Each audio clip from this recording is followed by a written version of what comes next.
Hello everyone and welcome back to my channel. Today we're going to be discussing women's ego. And yes, I understand that we're always saying that men, talking about men and their ego, but we tend to forget that women have ego as well. And women's ego can sometimes get in the way of them, selecting the type of guy that they want to be with, okay, in a committed relationship. We talk about commitment on this channel because that's pretty much what this channel is about. Dating to be married, or that you are already married and just seeking help, okay? So now let's get into it. The man may not necessarily be the problem, ladies. It could be you. Maybe, your conflated sense of self is what's causing problems in your marriage, or for those that are single, causing problems with you not being able to bond with the type of guy that you actually want, or to even find that type of guy that you say you want. Sometimes women mistake pride. This thing called pride, they call it preference. A lot of times, it's not your preference, honey. It's your pride. Your pride is getting in the way. You're not being, selective. You're being stubborn. But you don't want to call it stubbornness, because if you call it stubbornness, then that requires you to take accountability. And God forbid women take accountability, because remember, like they say, accountability to women is like kryptonite.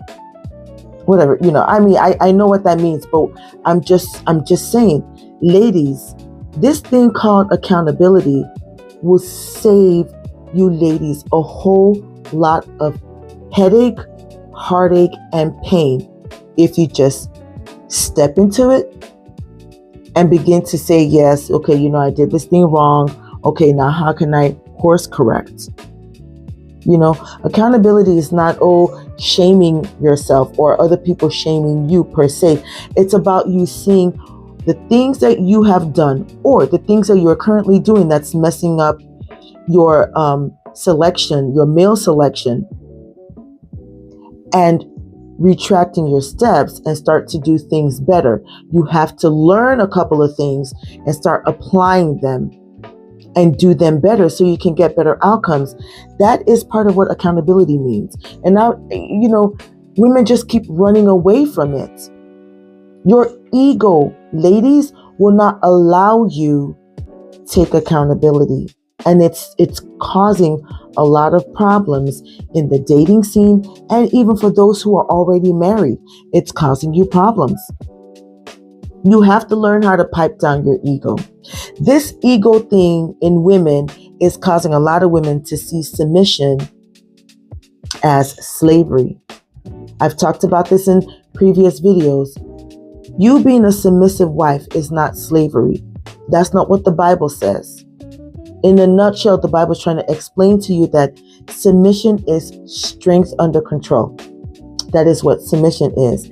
It is needed and it is necessary in a marriage for it to flourish. Because remember, when you get that trustworthy guy, that guy that has noble character, that is dependable, that guy that protects, provides, and provision doesn't necessarily mean 100% paying of all the bills and you sit down and look pretty and do nothing. No, that's where we all get it wrong. But video for another day. But he's also a leader. He portrays those leadership qualities. You get that type of guy, you submit to him. You trust him enough to make the right decisions for the entire family and to take your opinions into consideration. Well, if your pride and your ego is right up here, then of course that's the reason why you won't submit. Of course that's the reason why you see submission as slavery. And of course, that's why you end up coming out here in these social media platforms saying that, men are this, men are that, and men are... It's not the men, it's your ego, ladies. Yes, you have ego issues, just like you accuse men of having ego issues. Your pride would just not allow you to live the type of life that you want to live. Your pride will not allow you to humble yourself so that you can pair bond with the right type of guy that you say you want. And your pride will not allow you to take accountability. Ladies, or let me just say to you, wives, you're always trying to prove that you are right. Especially when you are in a conversation with your husband that could possibly turn into an argument. You're always trying to prove you're right. You're always trying to have that last and final say. When you can see clearly that it's not helping anything, it's not resolving any issues. It's actually creating more problems. Ladies, you don't always have to have the last and final say in any type of argument or any type of conflict. You always trying to prove yourself wrong. I truly believe that being right, you're always trying to prove yourself right. Being right is on one hand, and having peace is on the other hand. Which one, ladies, does it make sense for you to choose? Of course, most of you are going to say being right. If you're always trying to prove that you're right, then you don't have peace in your marriage. And then you sit there and wonder why your marriage is falling apart and you don't have a grip of, your marriage. And then you start to blame your husband because he's easy target. It's easier to blame your husband because it feels cringe and it doesn't feel good. It messes up with your feelings for you to take responsibility and for you to be accountable for your choices and your actions. That's the reason why that is all brought on by your ego and by your pride. But you won't listen. A lot of you ladies just are so stubborn. You won't listen. You're not teachable.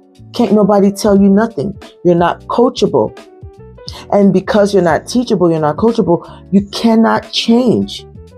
You cannot heal those areas that need to be healed in order for you to get the type of man that you say you want. And for you married women out there, you don't want to change. You don't want to change those things that you're doing that's causing chaos and confusion in your marriage. Because it's just easier to blame the guy. He's easy target. He's right there. It's just easier to blame him. And it takes the spotlight off of you because, oh, my feelings. Oh my God, how dare anybody, say anything negative about my feelings or emotions. You're trying to protect your emotions. And while that's going about it the wrong way. These are the things you see. Just remember Eve in the garden. Eve in the garden, her ego, her pride brought about destruction. But what about Mary, the mother of Jesus? She humbled herself. And what did that bring about? Salvation. Ladies, if you want salvation when you're dating, if you want salvation, for those of you that are married, you married ladies out there, if you want salvation in your marriage, you are going to have to learn how to humble yourself. Yes, it takes work. So work at it. And I get it that type of work is uncomfortable, to do self-reflection and to change things about you for the better. It feels uncomfortable. That's one of the reasons why a lot of women don't do that type of work. And then they say, oh, I'm going on my healing journey. And you already know what that healing journey is. They're taking trips, girls trips, and this and that and the other. A lot of you tend to go out there and start opening your legs to multiple men. And for those of you that say that you're celibate until you're not. Those are the type of things you do on your healing journey. You don't pause and say, wait a second, let me begin to do the inner work. These are the things, because the inner work is real work, and a lot of us women are lazy. Yeah, I said it. A lot of us women are lazy. We don't want to do that type of inner work because it feels uncomfortable, and it messes up with our ego. It messes up with our pride. It messes up with our feelings. And remember, our emotions are expensive as women. So these are the things. If you don't check your ego, ladies, then you're going to tank your marriage if you're married. And then if you're unmarried, if you're single and you want marriage, it's going to take you a long time to get there. You're going to just keep delaying this thing called healing.